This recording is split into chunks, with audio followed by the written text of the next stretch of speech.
Amandine, on est en acrylique et tu vas nous faire un coucher de soleil extraordinaire. C'est avec les, voilà, les contrastes surtout les contrastes de lumière qu'on peut y voir. Les halos là. Voilà, les halos, et puis comment obtenir cette lumière. En fait. Ouais, c'est presque aveuglant et c'est une photo. Donc il doit y avoir des trucs, magiques qu'Amandine va nous montrer. C'est une photo à toi. C'est ça, oui, c'est ça. Donc vous trouvez la photo dispo et maintenant on va voir la magie d'Amandine au travail. Amandine, on commence par le matériel, s'il te plaît. Très bien. Vas-y. Alors ici c'est un papier multitechnique, hein, donc pour l'acrylique c'est très bien, parce que si vous prenez un papier trop fin il va gondoler. Ouais. Donc déjà là il est assez épais, donc pour l'acrylique très résistant. Et de plus je l'ai attaché avec un adhésif. Du ruban crêpe comme voilà, du ruban crêpe. Voilà, c'est un adhésif repositionnable. Ouais, voilà. Et comme ça permet non seulement de fixer le papier au support, donc comme ça il bouge pas, il gondole pas, et en plus de ça, ça va faire un petit encadrement sympa, avec des bordures nettes, propres. Ok. Voilà. Les couleurs, alors ici on a un assortiment, on va dire, de toutes les gammes, c'est-à-dire du blanc, du jaune primaire ou jaune de cadmium clair, de l'ocre jaune, du rouge de cadmium, du magenta, donc rouge primaire, de la terre d'ombre brûlée, du bleu outre-mer, du bleu cyan, du bleu primaire, et du noir. Souvent ta palette en fait, c'est un peu ce que tu utilises souvent. Voilà, c'est ça, disons qu'ici ce sont vraiment les couleurs, ce que j'appelle les couleurs de base, c'est-à-dire on a plus ou moins une ou deux couleurs de chaque teinte, du rouge, du jaune, du rouge, du bleu, donc déjà les couleurs primaires, qu'on peut varier. Par exemple le bleu il y en a deux, il y a un bleu plus clair, un bleu plus intense. Plus de terre, ça me paraît toujours indispensable parce que ça permet aussi de ternir, les teintes. Ça évite d'avoir des couleurs beaucoup trop franches, trop flashy, parce qu'après ça deviendrait vraiment une peinture beaucoup trop pop. D'accord. Donc si on veut quelque chose de plus naturel, de plus classique, c'est bien d'avoir des terres. Et puis le noir et blanc parce que bon, ça c'est un peu aussi indispensable, pas forcément grande quantité, mais au moins par petites touches. Ça marche. Et voilà, et au niveau des pinceaux, alors en assortiment, donc là on va avoir besoin de spalter parce qu'on va avoir besoin quand même de touches larges, comme par exemple le ciel qui est assez étendu, et des pinceaux fins, ronds, des brosses rondes, voilà, pour les petits détails. Par exemple notamment les branches ici ou l'immeuble. D'accord. Ok. Et toi. Super. C'est parti. On est parti.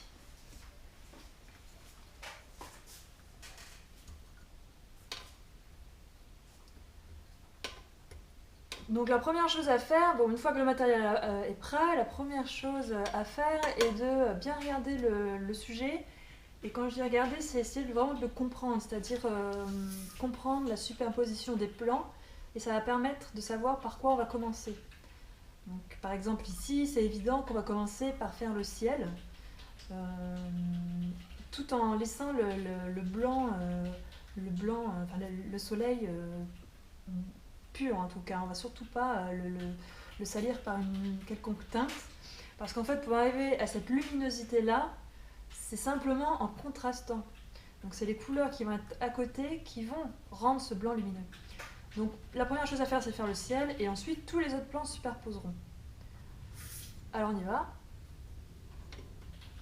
Alors là pour ça on peut même mouiller le support, comme ça la peinture s'étendra mieux, ça ressemblera du coup plus à une aquarelle. On prend le bleu adéquat qui est ici celui-ci, on peut le blanchir, sachant que comme on reste dans l'esprit la vie, c'est-à-dire couleur très diluée. Hop, même rajouter un peu de ce bleu là. On va donc du coup comme un avis très transparent, très aquarellé, on va utiliser le blanc de la feuille pour éclaircir tout ça.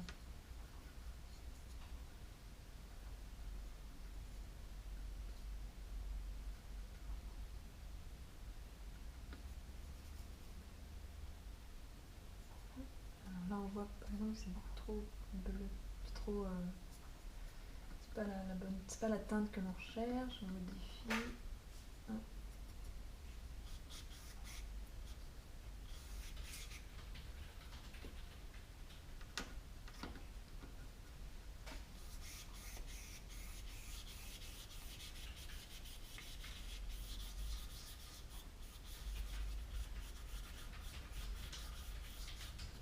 Donc voilà, on regarde le sujet, on voit que le ciel va à peu près jusqu'ici. Les nuages superposeront tout ça. Pour le moment, on se contente de faire d'abord le fond. Et les détails viennent par la suite.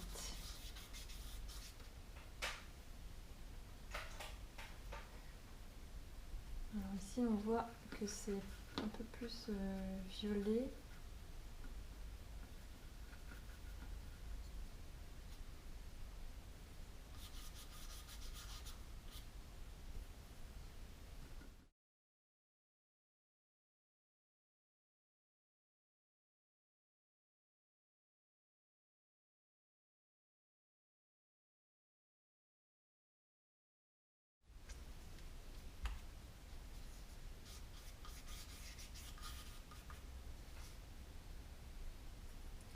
Voilà, ensuite on va utiliser le jaune très très pâle.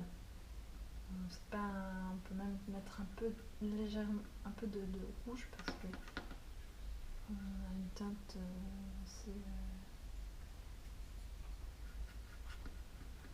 assez nuancée.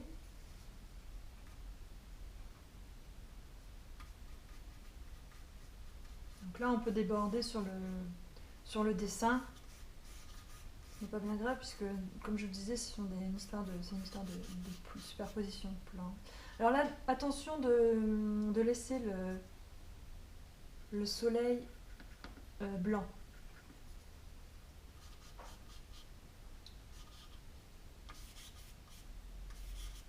Et quand on a un arbre, quand on a affaire à un arbre comme ici, c'est même indispensable de continuer, enfin de créer le fond.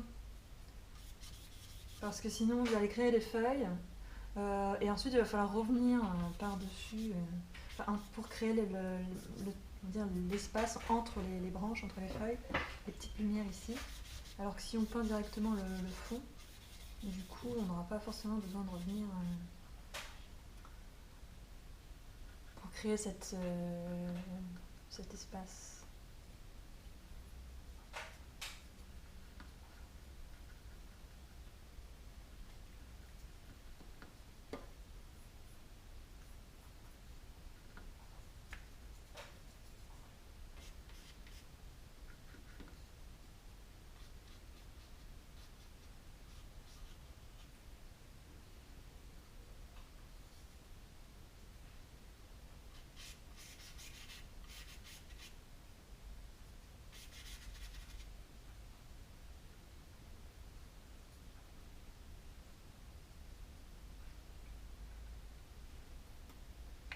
Alors, on sent bien, pour créer un dégradé, voilà, vous voyez, on peut justement fluidifier vraiment, éviter le contour trop net.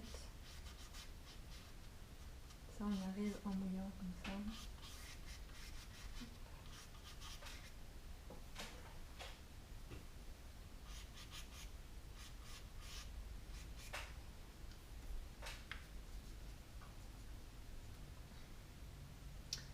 Et ensuite, pour ce qui est des bâtiments, on va prendre déjà un pinceau plus petit. On adapte toujours le pinceau au sujet et au format.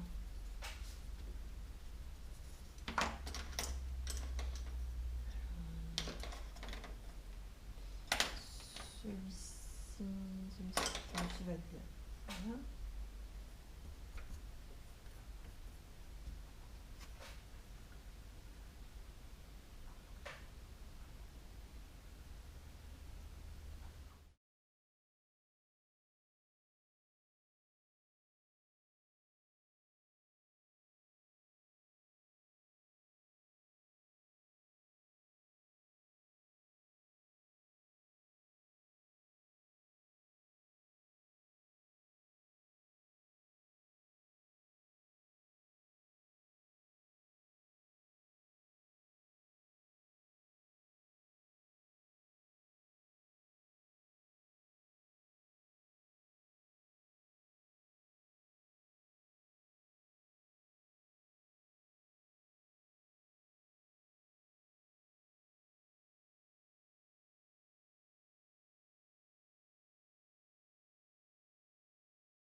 on reviendra pour les détails par la suite.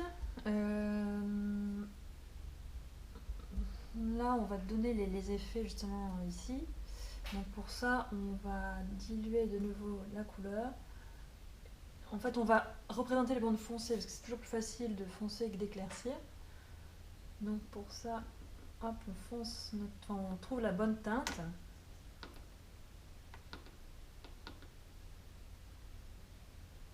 On dilue bien, bon, pas trop non plus, hein, parce qu'on va quand même garder de la couleur. Ensuite, voilà.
Alors là, en fait, le contraste est hyper important.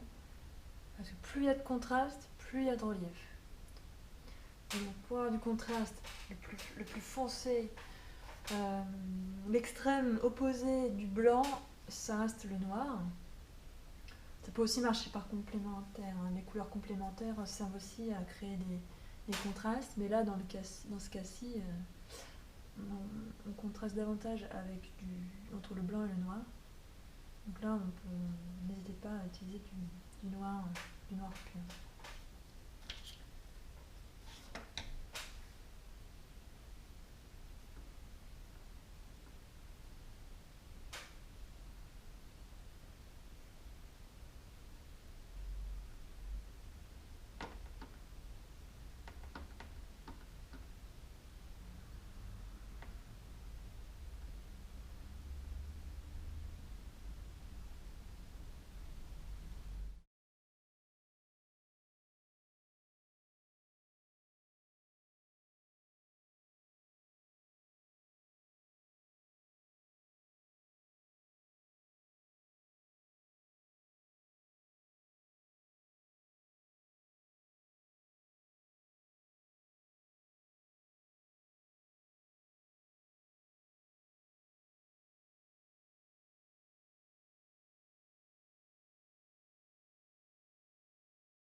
Pour réaliser donc, ces petits branchages, feuillages, il faut utiliser un pinceau, une brosse ronde à poil suffisamment long pour pouvoir tracer des lignes.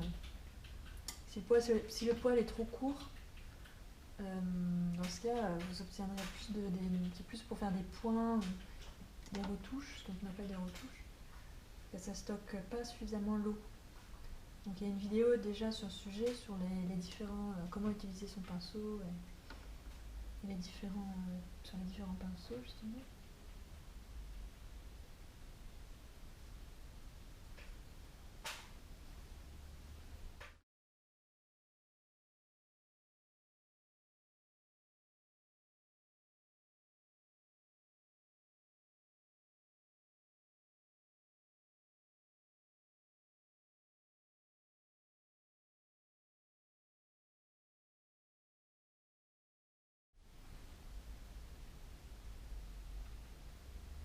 Bon, voilà, je vais pas faire ici précisément toutes les feuilles, ça va prendre plus de temps, mais je vous invite vraiment à travailler là-dessus, parce que voilà, comme je vous dis, plus on va passer de temps, plus ça va être précis, donc ce qui veut dire que le résultat va être beau et de qualité. Ok, voilà, le principal c'est de comprendre le principe. Alors voilà, tout ce qui se rapproche du soleil ici doit être de plus en plus doit se rapprocher du rouge, car ils sont plus à la lumière. Donc si je continue, voilà, je vais rougir tout ça, presque à rendre jaune par endroit.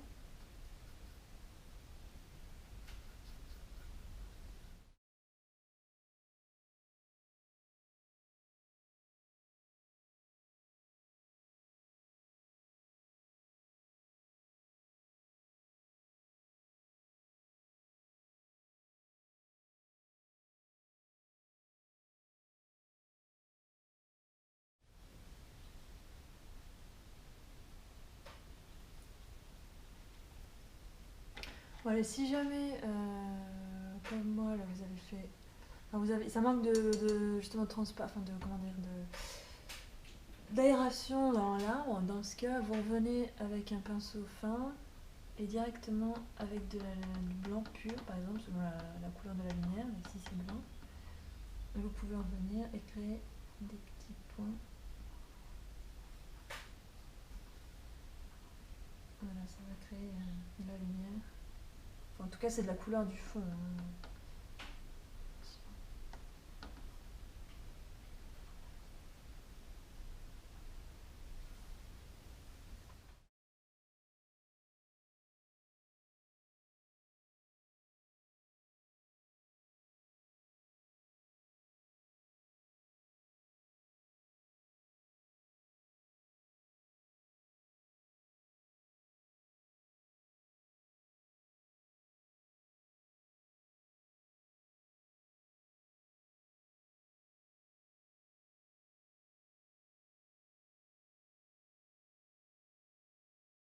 Bien, une fois que l'œuvre est terminée, alors on en retire l'adhésif doucement. Super moment, j'adore.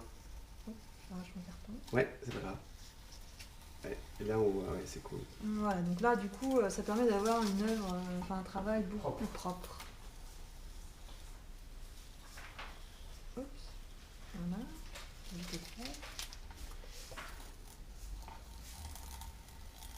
excellent. Et Super, super.